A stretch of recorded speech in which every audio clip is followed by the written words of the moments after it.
Hello everybody, Andy here again. I've read a few articles or blogs, should we say, on the internet recently about that sort of topic about me being on here and how I use the internet now and how people of my age use the internet. I remember when it first started on the internet and all the sort of publicity and all the talk over the past few years recently, up until possibly a year ago I suspect, has been centred around the young people, teenagers, etc., using the internet and the rise of MySpace and even YouTube and sites like that, etc., and how and all those other sites that the kids tend to use, teenagers, etc.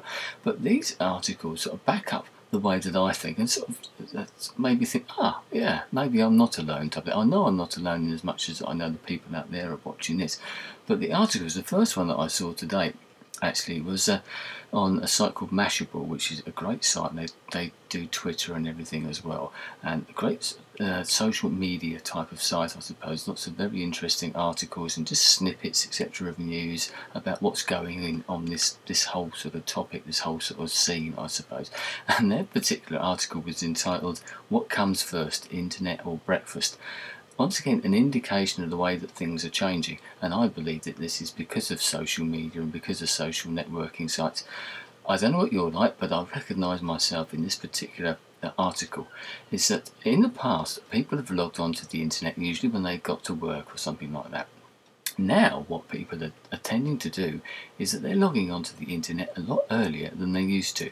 So during the week, for example, they're logging onto the internet before they have their breakfast, or maybe even while they're having their breakfast, instead of doing it when they get to work.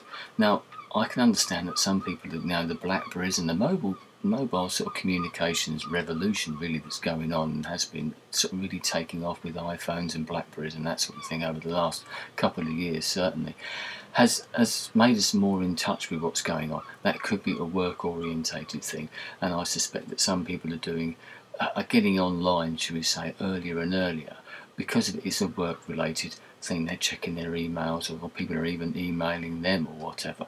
But I personally think that this is down to the social media, the social networking side of things. I speak from my own point of view, is that now I've got an iPhone myself, is that I find myself doing exactly that, logging onto the internet, because I don't have to turn on the computer as such. It involves a little bit of work, not a lot, but it takes you away from the other things that maybe you're doing. And maybe the rise in laptops. Laptops are a far bigger phenomenon now. I think people have always used laptops, but so many people use them as their sort of primary computer, or even as a secondary one, which they literally take around the house or take wherever they go, in cars, trains, aeroplanes, whatever, cafes, you know what it's like now. And that sort of wireless technology, it's all brought this together. Myself, what I tend to do, even on if I'm not working, for example, I usually lay in bed, listen to the radio or something, and I'll look at my emails through my phone. I'll look at the sort of Twitter feed that's been happening overnight and see what's going on, and quite often read snippets of what's going on, maybe some of the blogs, things that it points you towards, or photos that people have uploaded, or that type of thing as well. Gets you in touch. And even when I am working, I tend to do that when I'm sitting down having my breakfast. So I recognise myself in that particular article, and figures suggest that the uptake of the internet now has gone back. Figures from America suggest that where it used to be about 8 o'clock, where the majority of people started to log on, it's now 6 or 7 o'clock.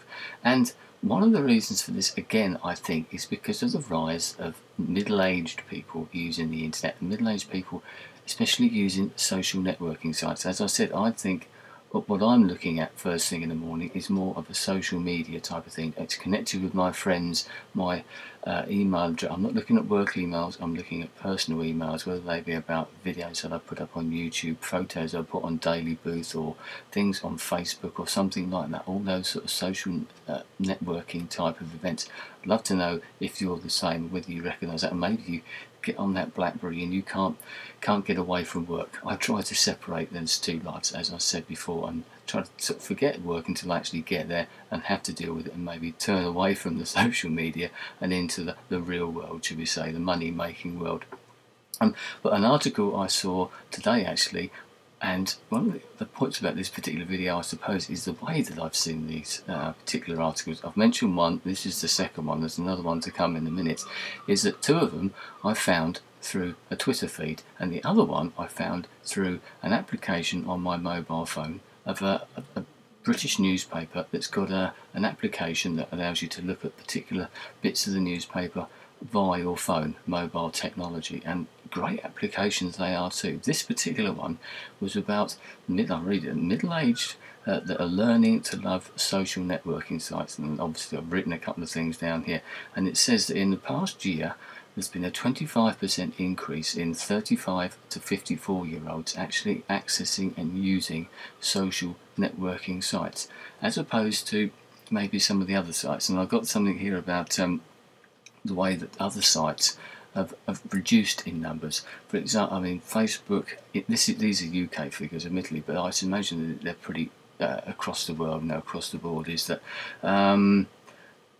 Facebook and Twitter have got the biggest numbers in percentage rises in users, which we can possibly relate to. Now, Bebo, which is a very, over here in the UK, it was primarily for sort of teenagers, I suppose. Maybe people have grown out of it, but that's been a 17% drop here in the UK. MySpace is just bubbling along and not really doing anything. But Facebook in the UK, the use of that has increased by 73% in the last year. I've got onto that, and lots of other people have, but a lot of those people who go onto sites like Facebook and even Twitter are middle-aged people, those 35 to 54-year-olds that I fit into that group, and I suspect a lot of people watching this video do as well. And they go on there for different reasons, because the other article that came up was once again from the Mashable people, was this survey that it's called Teens Don't Tweet. We use Twitter, I use Twitter quite a lot, I know there's a lot of people who don't understand it. But once again, it's generally something that's used by older people. They use it in a different way to what it was meant to be used, but they don't think that teenagers tend to use it for some reason. And I don't know why that is. I had a figure here, it's something like only 16% of the users of Twitter are under 25 years old. I find that quite hard to believe. I know that my daughter and my son have both got accounts on Twitter, but I don't think they use them very much. Yes, they both use Facebook, and they're in that sort of up to 25-year-old bracket. Now, one of the reasons behind this, is it because the kids have moved on to something else? They thought, well, maybe we're going to go to Facebook, or maybe they found something else that we don't know about. And is there that aspect of, if my mum and dad are on there, and my mum and dad are on all these Twitters and Facebooks and YouTube and all these other social networking sites, we're taking over. As I said, the internet used to be, or social networking used to be the preserve of the young. Now that we're coming in and getting into there as well, maybe it's not hip to be on certain sites anymore. Maybe they think, oh no, my mum and dad are here, it's not really cool hanging around here. I had a conversation the other week actually with my daughter, which I don't think I've relayed before. You go on Facebook, don't you, and you get recommended people who you might like to invite or add as friends, and one of the people that came up, I just click on that every so often, just have a look. One of them was my daughter. I happened to say to her, guess what, you've just come up as a potential friend on my Facebook site. She said, well, you can add me if you want. And I said, there's no way that I'm going to add you as a friend, because the last thing I would think you want is for your dad to be on there as one of your friends on Facebook. Now, I know of plenty of parents who've got their kids, or vice versa, whichever way you look at it, as friends. Let's give each other a bit of space here. You know, although we like the same sort of music, we're socially networking together in our own little ways. I think you leave a little bit of space for the poor kids and everything, or the poor adults for that matter, to have a little bit of their own life there. So that's something that's, I've noticed the way that I use social media now. I use it in different ways. I use it a lot more, and so especially with the advent of mobile technology, etc. as well, I'm really using it a lot more, and using it for different ways, I suppose.